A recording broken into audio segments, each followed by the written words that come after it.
In human genetics, pedigree diagrams are utilized to trace the inheritance of a specific trait, abnormality, or disease.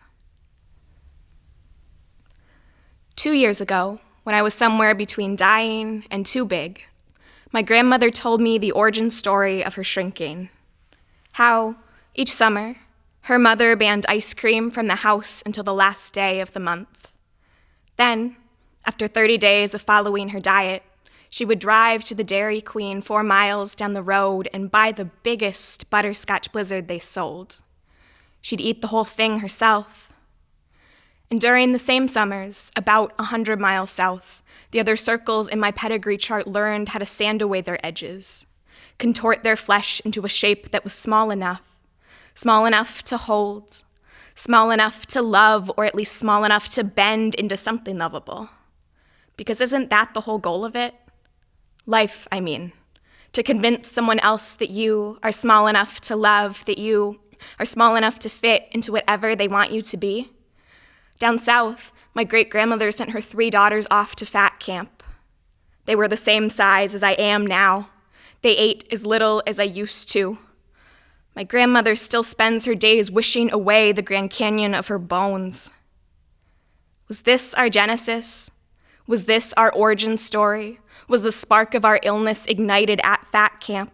Did those summers set the world on fire, start the habitual pattern of shrinking, of disappearing into ourselves? Was it only a matter of time before I felt the same flame in my belly, the same gnawing desire to be small? We fall in cyclical motion. One grandmother refusing to eat cake at her own birthday party. The other praying surgery will take away her appetite. Me running to my knees give out. The women in my family passed down shrinking like the prettiest family heirloom you've ever seen. We are taught to survive on lipstick and unrequited love. We are taught that our bodies are the ugliest mistake we could have made. We wade through the burning forest of our minds, trying to find a place to sit, trying to find a place to rest our aching bones. The first time I almost died, I was more confused than I was scared.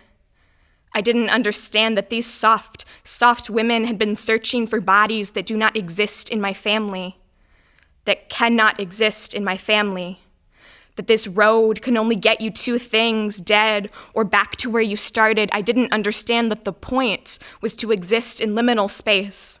Liminal space, the place between 2 things, the tightrope we walk across, how the moment in the air is the most exhilarating, and how you can make it to the other side without falling, only to show up dead.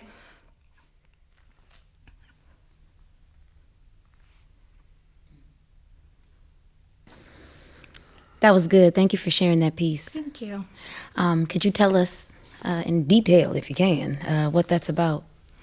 Yeah, so I wrote this poem about, I've always been fascinated with the inheritance of and the genetic component to eating disorders. And there's been a lot of research done pretty recently that's shown that there's a pretty strong genetic component to eating disorders, which I've found interesting because my grandma's on both sides of my family have eating disorders, and I do as well. So just trying to figure that out as I'm recovering from that, all the things that go into it, and how genetics and how environment and people around me, how that all plays into it. Yeah. Full disclosure, I was just diagnosed with an eating disorder earlier this week, and I was researching it with my daughter and finding out that there is a genetic link. Mm-hmm. Why did you approach it from that perspective? That's just, you never hear about the genetic link to it. That to me is brave, it's intelligent. Why did you tell this from this perspective?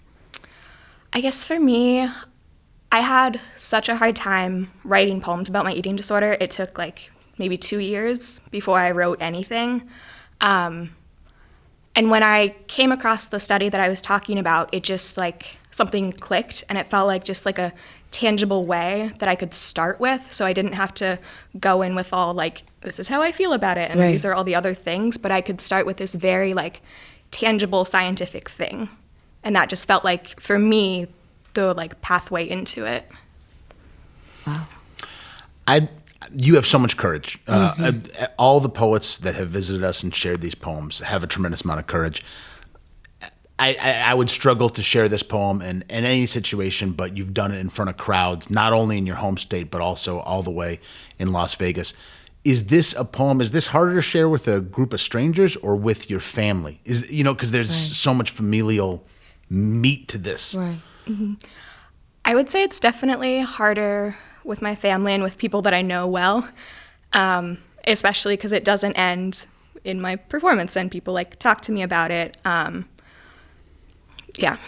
It both I think are really valuable, and I get a lot out of performing in front of people I know and also people who I don't know, but it's definitely, there's that difficult component. Well, we got a lot from it. Yeah. Thank you so much, Anna Snider, for sharing that poem. Thank you.